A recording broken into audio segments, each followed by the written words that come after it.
No. No.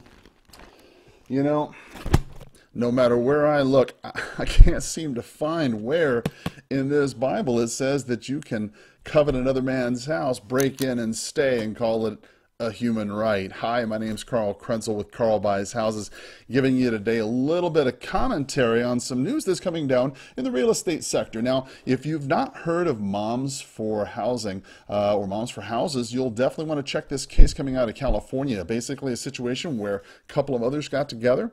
They're faced in an unenviable situation where they've got homelessness on the left hand, they've got a vacant house on the right, they got kids. What are they to do? Well, they decide to break in or enter without permission, I think is the way the news put it. And they decided that they would go ahead and enter into this person's property and stay there for several weeks. Now, obviously the landlord, when discovering this, decided they would go ahead and sue to get them evicted. They had an eviction date set. These mothers went to court, ended up fighting this.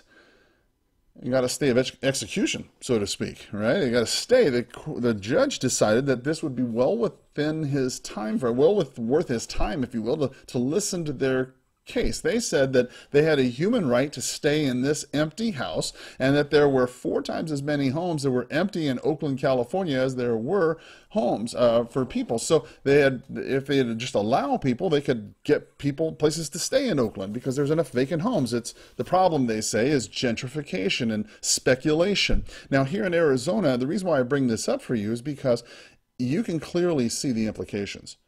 Tucson is not all that unlike California. You know, some of our policies here, some of our courts lean that way. And if you've got an unwanted property here in Tucson, you could find yourself some squatters in there. And then what do? If the court says they can stay, you know, if you're trying to sell the property, as this homeowner is trying to do, it's I believe the company is called Westwood LLC. They're trying to sell this property here, and they can't sell it with tenants in there, with unwanted squatters, tenants, unwanted tenants, whatever you'd want to call them, in the house. They can't sell it. So let's check into this situation. I've got the local news reporter to bring you up to speed. Let's listen in and watch with me and check this out. Now at noon and streaming on CBSN Bay Area, a group of moms facing eviction from a West Oakland home that they've been occupying go back to court. Good afternoon. Thanks for joining us. I'm Kenny Choi. And I'm Michelle Griego. Right now at the house on Magnolia Street, a large crowd has gathered in a show of force to stop the eviction. You can see demonstrators forming a human chain around the home. KPIX5's Jackie Ward is in Hayward, where people also showed up at court. Attorneys for the group Moms4Housing says today's court hearing was significant as they wait for the judge to make a decision. We barely get the time to spend with our kids because we're trying to make sure they have a stable home. So it's really hard for us to keep focusing and moving forward with so many blocks in our path. But we are hardworking moms. Misty Cross is one of 6 defendants who live inside 2928 Magnolia Street in West Oakland. She works 3 jobs. Her co-defendant, Dominique Walker, also works multiple jobs and shared what she would tell the judge if she had a chance. I would talk about the programs that are put in place to help, that don't help. I would tell the court about all of the applications that I filled out, the application fees, the credit check fees, that led nowhere. After this morning's hearing, Judge Patrick McKinney decided to take this case into consideration. So for us, that creates a lot of hopefulness in terms of his future decision. Wedgwood Properties says trespassers do not have the right to property, but attorneys for Moms4Housing say these women do have the right to adequate housing. The developer says while it is sympathetic to the plight of homelessness and is a major contributor to shelter programs, it does not respect nor does it condone the theft of its home. If the women move out, it hopes to sell the 3-bedroom house on Magnolia Street to a first-time buyer and share profits with the nonprofit Shelter 37. Last week, the judge tentatively ruled in favor of Wedgwood Properties. In Hayward, Jackie Ward, KPIX. Well, that's what we're left with. You know, you got 2 parties here that have really good opinions, very good, valid points, but there's a big problem. obviously you can't break the law. You know, on the one hand, Dominique lady, whatever her name is, the people who are squatting in the house there, they have a very valid point in the sense that, you know, they got kids. What are they going to do if they're trying to get a place to stay and they're filling out vouchers and all these other things, all the paperwork associated with Section 8 housing? There is a problem with that, even here in Tucson.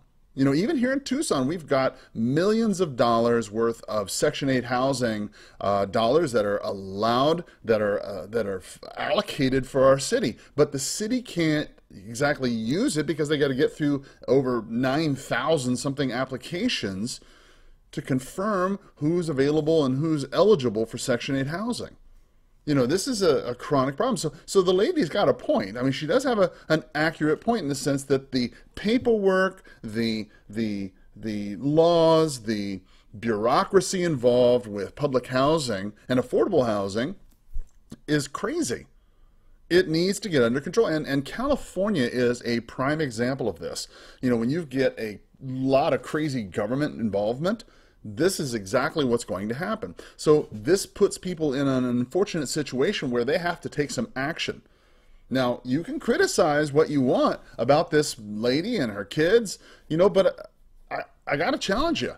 You know, if you had kids, you had no place to stay, maybe you might break into it. I'm not saying it's right or wrong, but I'm just saying I can understand. I'm not saying it's right. It's clearly wrong. If you've got kids, it took you a lot of choices to get there. I get it. A lot of bad choices to get there. I get it. Maybe some of those choices were out of your control. I understand. But on the other hand, as an owner, you know, if you've got a bunch of property that's just sitting around, you know, you're almost asking for trouble. Okay, I mean, I've been in the game a really long time. I've been here in Tucson for 23 years. I've been a real estate broker for all that time. I've been an REO broker, meaning I worked with banks and their foreclosed property, selling their foreclosed property.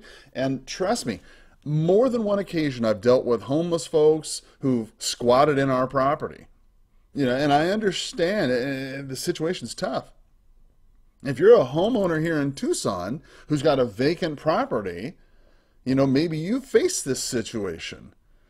Now, fortunately, here in Tucson, you know, our homeless situation is bad, but it's not as bad as, say, LA County, San Francisco, or parts of California, which increased a 16% increase year over year, this last year over year, 16% increase in homelessness. They alone, California, was alone responsible for the over 2% rise in homelessness in America. I mean, they were the ones who drew most of it out.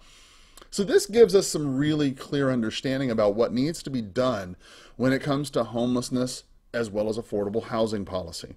What needs to be done? Well, in my opinion, you need to have less regulation. I mean, this is the very clear part. I mean, people who build houses here in Tucson, people who rehab houses here in Tucson are faced with an enormous amount of regulation. Now, admittedly, there needs to be some regulation for safety, and I agree. But there has to be less regulation as far as infill and impact fees and the other sorts of things of this nature to help increase the ability for people to make affordable housing for other people, so this will help alleviate the housing. Another possible solution that we can do is look towards going ahead and utilizing the space that we already have. I mean, let's increase the efficiency for the Section 8 housing as well as Tucson's housing that we already have. We have thousands of units that are under Tucson city limits that are under the Tucson city control.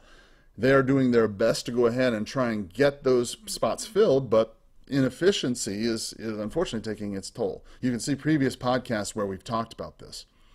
So that's my take on the Moms for Housing issue. I understand where they're coming from. They clearly don't have a right to stay. It's not their house. They're going to get kicked out. That judge, frankly, I don't understand how he managed to go ahead and hear the case, but I think what it probably was the fact that it was Christmas and he didn't want to toss them out over Christmas and have a bad publicity.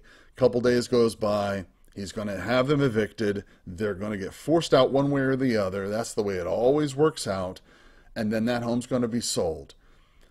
If you're an investor here in Tucson, the lesson you can learn, understand, if you've got a property that you need to sell, don't let it sit around vacant for very long, because this can happen, and the next thing you know, you're on the front page news. And that's something you just don't want. If you've got an unwanted property here in Tucson, give me a call. I'd love to talk to you about it. 520-403-6227. Thank you so much for listening or watching, and have a powerful day. Bye-bye.